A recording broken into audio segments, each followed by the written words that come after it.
Welcome to Shivaji studio. ఈరోజు మన topic Pithapuram భూములకు రెక్కలు వచ్చిందనే టాపిక్ గురించి చర్చించుకుందాం. మీకు ఈ వీడియో నచ్చినట్లయితే లైక్ చేయండి, షేర్ చేయండి, ఛానల్ మాత్రం సబ్స్క్రైబ్ చేసుకోవడం మర్చిపోవద్దు. ఇక వివరాల్లోకి వెళ్తే, పవన్ కళ్యాణ్ పిఠాపురం నుంచి పోటీ చేస్తుండడంతో ఆంధ్రప్రదేశ్ రాజకీయాల్లో పిఠాపురం హాట్ టాపిక్గా మారడం అందరికీ తెలిసిన విషయమే. కానీ పిఠాపురంలో భూములు ఉన్న రైతులు, ఇళ్ల స్థలాలు ఉన్న సామాన్యులు ఒక్కసారిగా నెల రోజుల్లో కోటీశ్వరులు అయిపోయారు. వాస్తవంగా మొన్నటి వరకు గొల్లప్రోలు, కొత్తపల్లి మండలాల్లో 50 నుంచి 60 లక్షలు పలికిన ఎకరం భూమి ఈరోజు మార్కెట్ రేటు ప్రకారం 1,50,00,000 పలుకుతుంది. మొన్నటి వరకు పిఠాపురంలో 1,00,00,000 పలికిన ఎకరం ఈరోజు ఏకంగా 3 కోట్ల రూపాయలు పలుకుతుండడంతో రియల్ వ్యాపారులు అవాక్కవుతున్నారు. పవన్ కళ్యాణ్ పోటీ చేస్తున్నాడు అని తెలియగానే వైఎస్ఆర్సీపీ దెబ్బకు రియల్ ఎస్టేట్ వ్యాపారాలు వదిలేసి రామా గోయిందా అని కాలం గడుపుతున్న వాళ్ళు మళ్ళీ గంజి పెట్టి ఇస్త్రీ బట్టలు వేసుకొని, చేతికి 4 ఉంగరాలు, మెడకు 2-3 గొలుసులు వేసుకొని పిఠాపురం చుట్టుపక్కల భూములు కొని ల్యాండ్ బ్యాంక్ ఏర్పాటు చేసుకోవడానికి తహతహలాడుతున్నారు. పవన్ కళ్యాణ్ ఈసారి పిఠాపురంలో గెలుపు ఖాయం కావడంతో ఇక రానున్న కాలంలో పిఠాపురంకి తరచుగా పర్యటనలు చేస్తూనే ఉంటారు.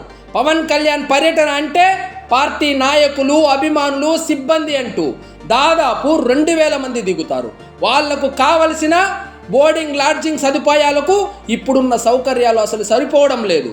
నిన్నటి వరకు మొత్తం కాకినాడలో స్టే చేస్తూ పిఠాపురంలో రాజకీయ కార్యక్రమాలు చేపడుతున్నారు. ఇప్పుడు పిఠాపురంలో సరైన సౌకర్యాలు కల్పిస్తే ఇక్కడే బస చేసే అవకాశం ఉంది కాబట్టి భూములకు ఒక్కసారిగా రెక్కలు వచ్చాయి.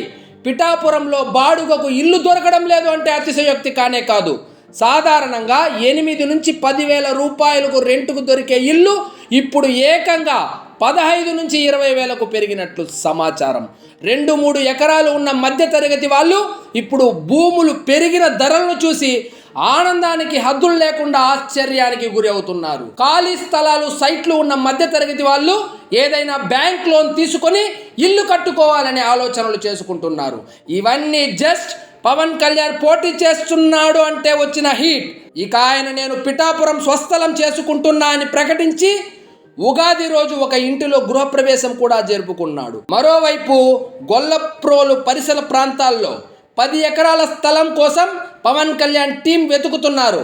ఇంకో 6 నెలల్లో ఫామ్ హౌస్ లాంటిది నిర్మించుకొని మకాం అక్కడికే మార్చుకోనున్నట్లు మనకున్న సమాచారం. పవన్ కళ్యాణ్ మొన్న గృహప్రవేశం చేసిన ఇంటి చుట్టుపక్కల మొన్నటి వరకు ఎకరం 1 కోటి రూపాయలు అన్నా ఎవరూ కొనేవాడు లేదు. ఇప్పుడు ఎకరం 3 కోట్ల రూపాయల వరకు బేరసారాలు సాగుతున్నాయి. ఇవన్నీ ఒక ఎత్తు అయితే, పవన్ కళ్యాణ్ గెలిస్తే, ఆయన చెప్పినట్లు ఆధ్యాత్మిక కేంద్రంగా అభివృద్ధి అయితే భూములు ఎంత రేటు పలుకుతుందో మీ ఊహకే వదిలేస్తున్నా. నిన్న మొన్నటి వరకు భూస్వాములు 5-10 ఎకరాలు ఉన్న రైతులు వంగా గీత వైపు ఉండేవాళ్ళు. ఇప్పుడు అందరూ గీత కన్నా పవన్ కళ్యాణ్ గెలిస్తే మన భూములకు రెక్కలు వస్తాయి అని లెక్కలు వేసుకొని స్టీరింగ్ జనసేన వైపు తిప్పారు. 1-1/2 ఇంటి స్థలాలు ఉన్న మధ్యతరగతి కుటుంబాలు కులాలకు, మతాలకు అతీతంగా పవన్ కళ్యాణ్ గెలిస్తే ఇంకా మన బిడ్డల భవిష్యత్తు బాగుంటుంది.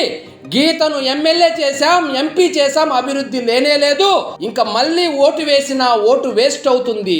అందరూ కలిసి కట్టుగా పవన్ కళ్యాణ్ భారీ మెజారిటీతో గెలిపించుకుంటే ఇంకా పవన్ కళ్యాణ్ ఎప్పటికీ ఇక్కడి నుంచే పోటీ చేస్తాడు.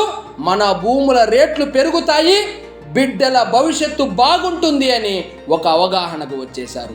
పవన్ కళ్యాణ్ ఇంకా నామినేషన్ వేయనే లేదు. అప్పుడే పిఠాపురం పేరు దేశవ్యాప్తంగా మారుమోగిపోతుంది. ఇంకా అత్యధిక మెజారిటీతో గెలిపిస్తే ఎట్లుంటుందో ఒక్కసారి ఆలోచించి ఓటు వేయాలి అని రాజకీయ విశ్లేషకులు అభిప్రాయపడుతున్నారు. వంగా గీత ఓటుకు అంతో ఇంతో విలువ కట్టగలదు. అదే పవన్ కళ్యాణ్ మీ భూములకు, మీ ఆస్తులకు విలువ అమాంతం పెంచగలడు. ఏది ఏమైనా పార్టీలకు అతీతంగా, కులాలకి, మతాలకు అతీతంగా పవన్ కళ్యాణ్కు ఓటు వేసి పిఠాపురం ఒక్కటే కాదు, తమ ఆస్తులు కూడా అభివృద్ధి చేసుకుంటారని భావిస్తున్నాను. పిఠాపురంలో భూములు ఉన్న వాళ్ళు జాక్పాట్ కొట్టేసినట్టే. ఇప్పుడే కకృత్తిపడి అమ్మేయకుండా పవన్ కళ్యాణ్ని గెలిపించుకోండి. ఇంకో 2 సంవత్సరాల తర్వాత మీ ఆస్తి విలువ ఎంత ఉంటుందో ఒక్కసారి ఊహించుకోండి. ఇదండి ఈరోజు మన టాపిక్. మరిన్ని ఇంట్రెస్టింగ్ టాపిక్స్తో మళ్ళీ కలుద్దాం. మీకు ఈ వీడియో నచ్చినట్లయితే లైక్ చేయండి, షేర్ చేయండి, ఛానల్ మాత్రం సబ్స్క్రైబ్ చేసుకోవడం మర్చిపోవద్దు. జై హింద్.